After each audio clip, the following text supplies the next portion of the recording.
El oleaje chocaba en estampida contra los gruesos muros del faro.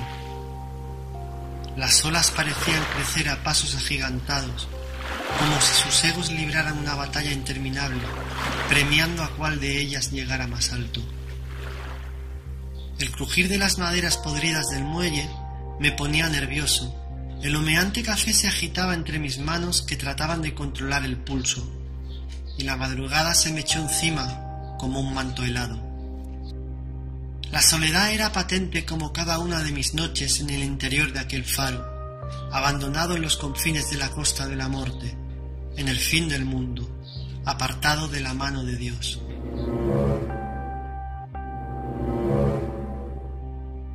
No tenía más remedio que cumplir con mi trabajo. Aquel lugar era una herencia de mi abuelo Carlos, que en su testamento lo dejó a mi padre, y cuando éste murió recientemente, yo mismo fui el heredero al ser hijo único. Menudo regalo, el tener que cumplir noche tras noche con ese trabajo, que no es que fuera pesado, pero el hecho de ser farero nunca fue mi intención. El acto de permanecer aislado cada una de mis noches, con la terrible sensación de sentirte observado constantemente en todo momento, era lo que estaba minando mis ánimos al ser preso del terror.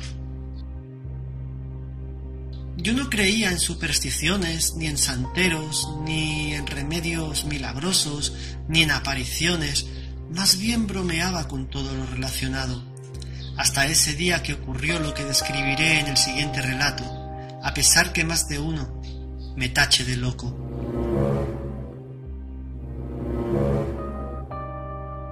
Era la noche de un sábado, metidos ya en pleno invierno, donde las humedades te calaban los huesos y los dolores musculares eran más pronunciados que el resto del año, sobre todo después de haber cumplido los 52, que sí, que no eres todavía un viejo, pero tampoco un campeón como antes que podías con todo. Ahora tenías que dosificarlo, vivir, digamos que un poquito más lento. Yo me encontraba barriendo en lo alto del paredón que fortificaba el faro. El oleaje se mostraba muy violento, y las descomunales olas mostraban sus crestas afiladas como las navajas de un barbero. De repente un frío helado recorrió mi espinazo, como si me atizaran fuertemente con un látigo, lo cual me paralizó. Miré alrededor girando mi cuerpo 360 grados, achinando los ojos como para enfocar bien mi visión, como si eso fuera a hacer que mi vista alcanzara más lejos. Pero no observé nada raro, al menos nada que justificara la sensación que había experimentado hacía tan solo un momento. Pero lo tenía claro, algo me estaba observando, y sabía que no se encontraba muy lejos, quizás tan solo a unos pasos. No dudé en dirigirme hasta las entrañas del faro, hasta las mismas tripas de aquel gigante de hormigón que habría de protegerme de lo que me andara acechando. De repente, los dos perros que se encargaban de custodiar el angosto caminito que bordeaba el muelle emprendieron una tanda de ladridos descontrolados. Jamás los oí protestar de aquel modo. Parecían un par de perros rabiosos. Pegué mis narices contra las enormes cristaleras que daban al exterior y pude observar la inmensidad del océano, los majestuosos acantilados, el frenético oleaje y alguien que me miraba fijamente desde abajo. Parecía tratarse de un hombre ensotanado, con un exagerado capuchón que le protegía el rostro y una vara entre una de sus manos, como si regresara de una larga peregrinación.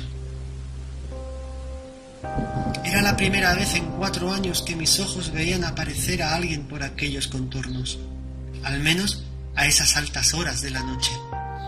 Pero lo más desconcertante es que no pude observar ningún bote varado en el muelle, lo cual me hizo preguntarme cómo demonios había llegado hasta allí, porque a nado era imposible. El mar se lo hubiera tragado en un abrir y cerrar de ojos con aquel oleaje. Tampoco existía ningún tipo de camino para acceder al recinto del faro, solo era posible alcanzar el muelle utilizando un bote. Todo aquello era muy extraño. Aquel hombre totalmente vestido de negro encaminó sus pasos hacia las escaleras serpenteantes que dirigían hasta el rellano de la entrada principal del faro. Me quise morir en ese momento. Bajé hasta abajo sorteando los escalones de 4 en 4 para asegurarme que estaban puestos los cerrojos y echada la llave. Permanecí tras la puerta agazapado con la intención de hacerme invisible. Ya se podían escuchar los pasos acercándose y el crujir del suelo de madera que había a un par de pasos de la entrada del recibidor me indicó que aquel hombre ya se encontraba al otro lado.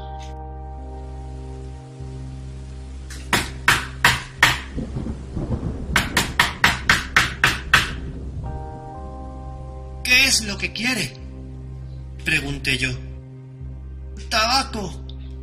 Ábrame, por favor, estoy empapado. ¿Quién lo trajo hasta aquí? Le advierto que tengo un rifle. Le mentí. Válgame Dios, buen hombre. Solo soy un pobre anciano, en mitad de la noche. Téngame compasión. Tengo mi hábito como si me hubiera metido dentro de un charco.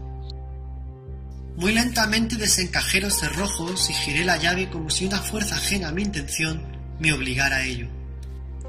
Entre la rendija de la puerta asomé mis ojos que observaron a aquel ser de frente, a medio metro de mi rostro. Al parecer parecía tratarse de un hombre de algo más de 70 años, más bien escuálido. Al menos era lo que me ofrecía la escasa visión bajo la sombra de aquel negro y siniestro capuchón. Le invité a que entrase. Una vez hubo cruzado el rellano, le ofrecí una toalla para secarse. Estaba empapado. Seguramente fue alcanzado por el oleaje en algún tramo en el que las olas sobrepasan el muro y salen despedidas hacia el otro lado. De repente se despojó de la capucha gigante y juntó las palmas de sus manos a la altura de su pecho, en forma de bendición. Se me hizo un nudo en el estómago al observar sus ojos. Eran tan penetrantes que costaba mantener ambas miradas fijamente, como cuando miras directamente hacia el sol. ¿Quieres subir?, le dije mirando hacia los escalones que dirigían hacia la zona alta del faro. Podría ofrecerle café y algo de comer si tiene hambre. Gracias, buen hombre, le acompaño. Y el extraño me siguió con paso torpe, tambaleándose en cada escalón. Pude notar sus ojos como lapas pegadas en mi cogote. Una vez estuvimos en esa especie de salón improvisado, donde yo pasaba la noche mirando el televisor y fumando un cigarrillo más que otro. Pensé en mostrarme un poquito más hospitalario con aquel hombre. Entonces lo miré y dibujé en mis labios una forzada sonrisa, tratando que no se notase mi falsa intención. ¿Qué le trajo hasta aquí? Esto es terreno privado, lo pone abajo en el cartel. Pero no se preocupe, señor. Ahora lo importante es que entre en calor. Tenga, esto le reconfortará de inmediato, muy rápidamente. Le dije tendiéndole mi mano con una humeante taza de café. Gracias, hijo. Que Dios te lo pague, respondió él, con la mirada perdida en el horizonte en dirección a la inmensidad del océano. Su penetrante mirada parecía querer romper las paredes de cristales que rodeaban el salón. Aquello erizó el vello de mis brazos. De repente la temperatura del habitáculo parecía haber descendido unos cuantos grados, y el suministro electrónico se cortó dejando la estancia rodeada de una penumbra lúgubre que hacía que a duras penas pudieran verse nuestros rostros. Miré en dirección al hombre y permanecía sentado en el sillón, arrimándose la taza de café a los labios, y en mitad de cada sorbo se le oía recitar una extraña oración, una especie de letanía que conseguía ponerme todavía más nervioso. Seguidamente me miró fijamente, y fue entonces cuando me dirigí al cajón que se encontraba en el mueble del televisor y me hice de unos cuantos velones, para dar un poco de luz a aquella situación tan incómoda y desagradable. Cuando conseguí que el resplandor de las velas iluminaran vagamente la parte alta del faro, me di cuenta que aquel ser extraño ya no se encontraba sentado en el sillón. Miré a mi alrededor y no había nadie, y al siguiente pestañeo me lo encontré frente a frente como si se tratara de una aparición. Estaba tan cerca de mi rostro que me resultaba difícil enfocar mis ojos y observar su cara con precisión. Podía notar su aliento helado como un mármol. No fui capaz de mover ni un músculo.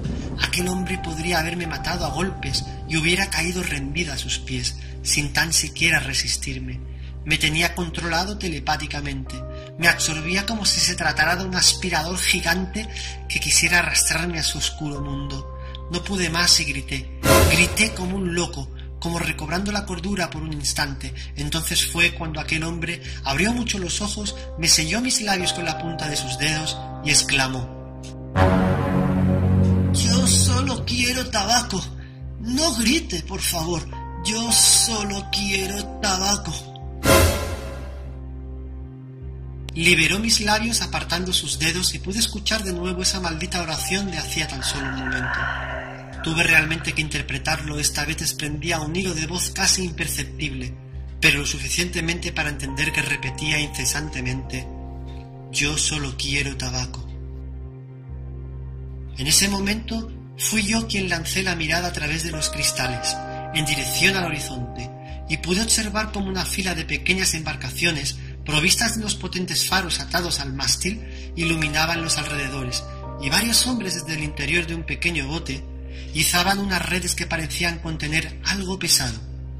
Los marineros, al cabo de unos instantes, procedieron a ponerse todas las manos sobre sus cabezas y a mostrarse muy nerviosos. En ese momento pensé que salieron a faenar y habían tenido suerte. Buena pesca, pensé. Tras ese breve momento de abstracción, decidí deshacerme rápidamente de la presencia de aquel hombre. Me dirigí de nuevo al cajón de antes y saqué el suficiente tabaco para que no dudara en marcharse inmediatamente. «Aquí tiene un cartón. Ya tiene suficiente. Ahora márchese, por favor», le dije, dirigiendo mi dedo en dirección a la serpenteante escalinata que dirigía hasta la parte baja del faro. El hombre bajó titubeante, y yo detrás de él, como asegurándome que no desapareciera misteriosamente y todo quedase como una mera alucinación. De que llegamos a la puerta, el hombre sacó un enorme crucifijo que permanecía oculto bajo su ropaje, y me ordenó que lo besase. No dudé ni un momento en hacerle caso, y lo besé, al mismo tiempo que cerraba el pesado portón y daba un ligero manotazo en el pecho de aquel extraño, que permitió colocarlo en mitad del rellano bajo el pequeño techo de madera que salvaguardaba la zona del felpudo, con forma de pez. Coloqué mi oreja contra la pared, como asegurándome sentir sus pasos alejándose, y pude escuchar dedicarme unas palabras de agradecimiento por haberlo cobijado y ofrecerle tabaco. Por fin me encontré de nuevo seguro, aunque la densa sensación que había dejado ese ser ensotanado en el interior del faro conseguía que apenas penetrara el aire por mis fosas nasales, como una sensación de haber estado durante unos minutos en donde nunca nadie quisiera haber estado. Subí de nuevo las escaleras rumbo a los ventanales y pude ver cómo el hombre emprendía el camino de regreso al muelle, fumando como un poseso. La enorme cruz que hacía solo un momento sostenía en sus manos para que yo la besase, se balanceaba de lado a lado de su cuerpo, impulsada por su tambaleante paso. Los perros lo seguían desde el otro lado del cercado de alambre, aullando como cuando intuyen la muerte de alguien. Parecían estar asustados, pues tenían los rabos bajos y el pelaje erizado. Yo volví a sentir el latigazo en mi espalda de puro terror al ver cómo iba desapareciendo aquel hombre entre la oscuridad de aquel camino angosto. No tardó en poner los pies en la húmeda arena de la pequeña calita del embarcadero, donde reposaba mi bote. Siguió caminando hasta que la espuma de las violentas olas atraparon sus pies, hundiéndolos, pero él seguía caminando. Pude ver cómo despegaba el cigarrillo de sus labios y lo lanzaba al aire. Aceleró el paso repentinamente y una enorme ola se lo tragó, hasta lo más profundo del océano. Los dos perros silenciaron sus terroríficos aullidos y se dispusieron a tumbarse como si nada hubiera pasado. Yo no podía despegar la mirada de los cristales. Estaba petrificado. Parecía haber estado en mitad de un mal sueño.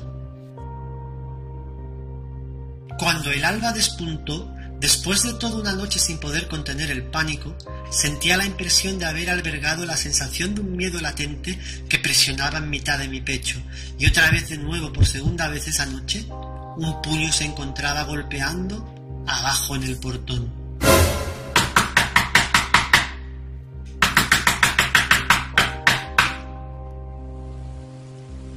Me deslicé rápidamente como una serpiente por los escalones, mientras gritaba como un poseso. ¿Qué diablos quieren ahora? ¿Qué diablos quieren? ¿Quién es? Estaba siendo testigo del rápido deterioro de mis nervios. No había duda de que la presencia de aquel hombre había dejado en el ambiente una impronta desesperante, y sin pensarlo dos veces, abrí el grueso portón. La presencia de alguien con una barba blanca muy poblada y sujetando entre sus dientes una pipa humeante, que de haber sido algo más flaco, hubiera sido la clonación de Popeye, se dirigió hacia mí con una voz profunda y penetrante. Por favor, señor, perdone usted mi intromisión.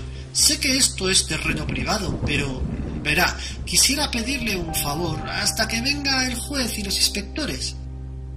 ¿Qué ha pasado?, pregunté yo, mirando al hombre mientras mi mente funcionaba a velocidades enormes. Verá, esta noche mi cuadrilla de pescadores han encontrado un cadáver flotando a medio kilómetro de su muelle. Se trata del padre Abelardo, el párroco del pueblo que se encuentra al otro lado del acantilado. Debió de arrastrarle hasta aquí la corriente. Dicen haberlo visto caerse en el muelle del pueblo cuando se dirigía al estanco, según dijo uno de sus feligreses, que fue el último que lo vio. Lo tenemos en la calita de abajo, más que nada por si ve movimientos extraños, que no se espante. Sé que este lugar es muy solitario. Me dio las gracias y se marchó. Esa fue mi última noche en ese faro. Entregué las llaves a mi tío Jaime, el hermano de mi padre, y a día de hoy me encuentro en tratamiento psiquiátrico, perseguido constantemente por la presencia de aquel hombre, susurrándome continuamente al oído: «¡Quiero tabaco!